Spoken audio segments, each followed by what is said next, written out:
Regenerative Rankine cycle तो हम लोग देख चुके थे कि टरबाइन वर्क इंक्रीज हो रहा था, ठीक है, सॉरी टरबाइन वर्क डिक्रीज़ हो रहा था, सब चीज़ डिक्रीज़ हो रहा था सिवाय एफिशिएंसी, ठीक है। और एफिशिएंसी क्यों इंक्रीज़ हो रहा था? क्योंकि ये जो लाइन है इसमें ये क्वांटिटी हम कम करते जा रहे थे, ठीक है, तो ऑटोमेटिकली एफिशिएंसी हमारा बढ़ते जा रहा था, mean temperature of heat addition बढ़ते जाएगा, ठीक है। हमने बताया था ना कि एवरेज को बढ़ाना है तो सबसे छोटे वाले क्वांटिटीज़ को हटा दो, तो वही चीज़ है। अच्छा, लेकिन फीड वाटर हीटर का एनालिसिस हम लोग नहीं किए थे। ये जो फीड वाटर हीटर इसे कहते हैं, सबसे पहला बात तो ये एक नॉर्मल हीट एक्सचेंजर होता है, ठीक, और इसके दो टाइप्स होते हैं। सबसे पहला ओपन फीड वाटर हीटर, दूसरा होता है क्लोज फीड वाटर हीटर। दोनों में डिफरेंस क्या है?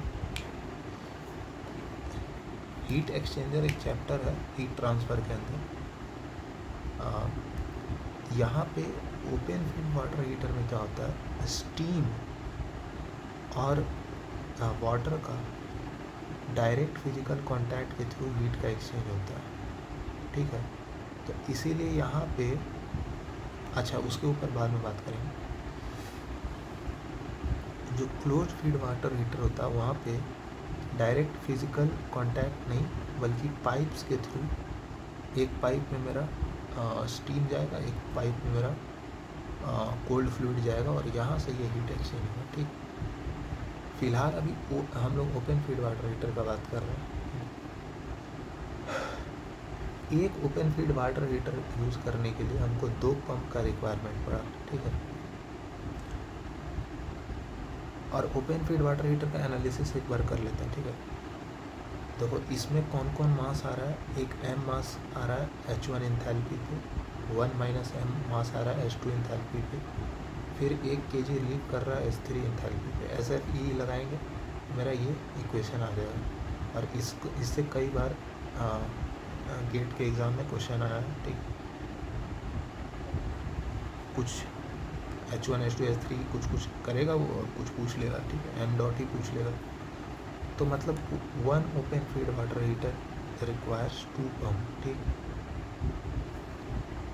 तो अब एक ओपन फीड वाटर यूज़ करने के लिए हमको 2 पंप का रिक्वायरमेंट है।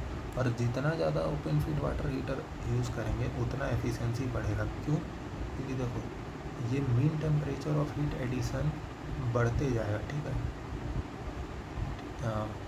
इनिशियली ये यहाँ से यहाँ तक था, अब इतना हमने कम कर दिया है। और अगर फर्दर हम और कम करते जाएंगे तो ये वाला जो गैप है ये कम होते जाएगा, ठीक। जितना ज़्यादा जितना ज़्यादा फीड वाटर हीटर उतना ज़्यादा एफिशिएंसी। पर प्रॉब्लम क्या है कि एक फीड वाटर हीटर 2 पंप का रिक्वायरमेंट ले रहा है।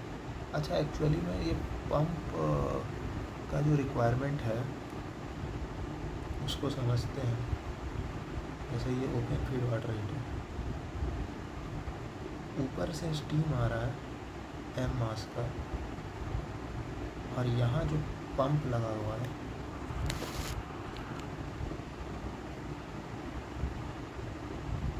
ये इंटरमीडिएट प्रेशर पे हमने स्टीम को लाया अंदर पे, ठीक है।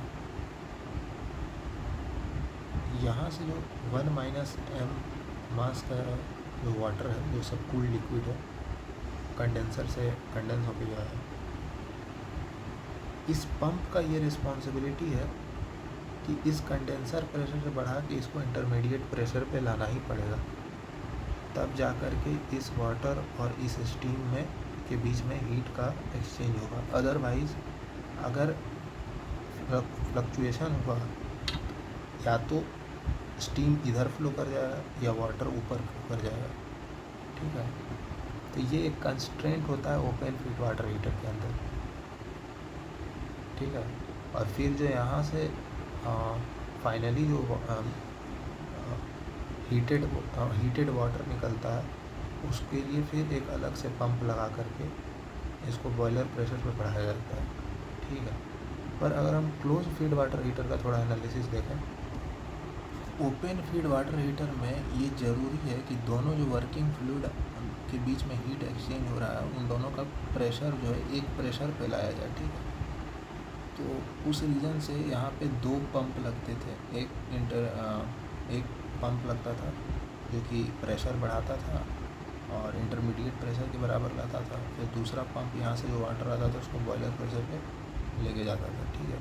पर अगर क्लोज फीड वाटर हीटर है मेरे पास तो वहाँ पे जो फ्लूइड का फ्लो हो रहा है वो सेपरेट पाइपलाइंस में हो रहा है। तो यहाँ पे अगर इसका प्रेशर इस लाइन के अलोंग तो सेम रहना चाहिए, ठीक है, पर इसका प्रेशर इसके बराबर हो ऐसा कोई कंपल्सन नहीं है, ठीक है। तो इसीलिए पंप्स का जो रिक्वायरमेंट है, अगर हम क्लोज फीड वाटर हीटर का बात करें तो पंप्स कम लगेंगे।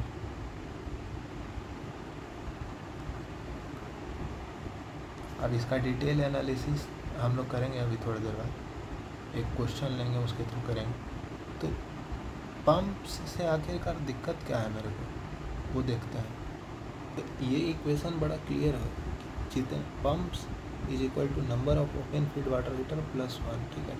अगर एक open feed water heater use कर रहे थे तो एक ये पंप यूज़ कर रहे थे ताकि इंटरमीडिएट प्रेशर तक पहुंचा पाए। फिर जो यहाँ से लिक्विड आए फिर उसको इस ओपन फीड वाटर हीटर में लगाएंगे। तो जितने ओपन फीड वाटर हीटर हैं उससे एक ज़्यादा टोटल नंबर ऑफ पंप्स होगा, ठीक है। मतलब मेरे को पंप का संख्या बढ़ जाएगा, ठीक है। देखो प्रॉब्लम क्या है कि ये जो बॉयलर्स होते हैं ये काफ़ी बड़े बड़े बॉयलर्स होते हैं। 7 मंजिला इमारत इतना बड़ा होता है बॉयलर, ठीक है। और इसमें आप कोयला डालते हो 2 टन पर सेकेंड, 60 टन पर सेकेंड, इस स्पीड से हम इसमें कोयला डालते हैं, ठीक है। और प्रॉब्लम क्या है कि जब इतने हाई स्पीड से हम इसमें कोयला डाल रहे हैं, अगर पंप मेरा, और इसमें क्या है कि ट्यूब्स लगा रहता है बॉयलर में, ठीक। अगर पंप है, पंप एक मैकेनिकल डिवाइस है, ठीक है। पंप का फेलियर तो हो ही सकता है। अगर फेलियर हो गया तो यानी कि यहाँ से पानी का सप्लाई कट हो जाएगा। इट मीन्स कि बॉयलर में अब पानी जा ही नहीं रहा है। तो अब क्या हो रहा है ये सिचुएशन, दूध वगैरह हम लोग यूज़ करते हैं ना चाय वाय बनाने के लिए। अगर मान लो हम गैस बंद करना भूल गए, ठीक है, और यहाँ से दूध सारा ओवरफ्लो हो गया, ठीक, और जो बाकी बचा हुआ था वो एवापोरेट हो गया, ठीक। अब ये खाली पतीला बचा, ठीक है। तो क्या होगा, अब सिर्फ पतीला में हीटिंग होगा, ठीक है। मतलब ये बर्तन में हीटिंग होगा जिससे इसका टेम्परेचर बढ़ते जाएगा। चूँकि गैस का पावर थोड़ा कम है तो ये मेल्ट नहीं होगा। लेकिन बॉयलर में आप 2 टन कोयला, 60 टन कोयला सप्लाई कर रहे हो तो यहाँ पर काफ़ी ज़्यादा हीट जनरेट हो रहा है और उस हीट को लेने वाला कोई बचा ही नहीं। यहाँ से पानी का सप्लाई तो कट हो गया है, ठीक है। तो अगर हम तो उससे क्या होगा, 10, 12, 13, 14 ट्यूब इसके अंदर मेल्ट होकर के गिर जाएंगे, ठीक है। और बॉयलर शट डाउन हो जाएगा, पावर प्लांट शट डाउन हो जाएगा। अगर कोई ऐसा सिस्टम होता कि जिससे ये पता लग जाता, अच्छा इसमें पानी ख़त्म हो गया, इसमें दूध ख़त्म हो गया, अब इसका सप्लाई बंद कर दो, तो हम लोग कर सकते थे। लेकिन चूँकि काफ़ी हाई स्पीड से कोयला हम इसमें डाल रहे हैं, तो जब तक ये पता चलेगा अरे पंप काम करना बंद हो गया है, कन्वेयर बेल्ट को स्टॉप करो, तब तक तो कन्वेयर से बहुत सारा कोयला अंदर आ चुका होगा, ठीक है।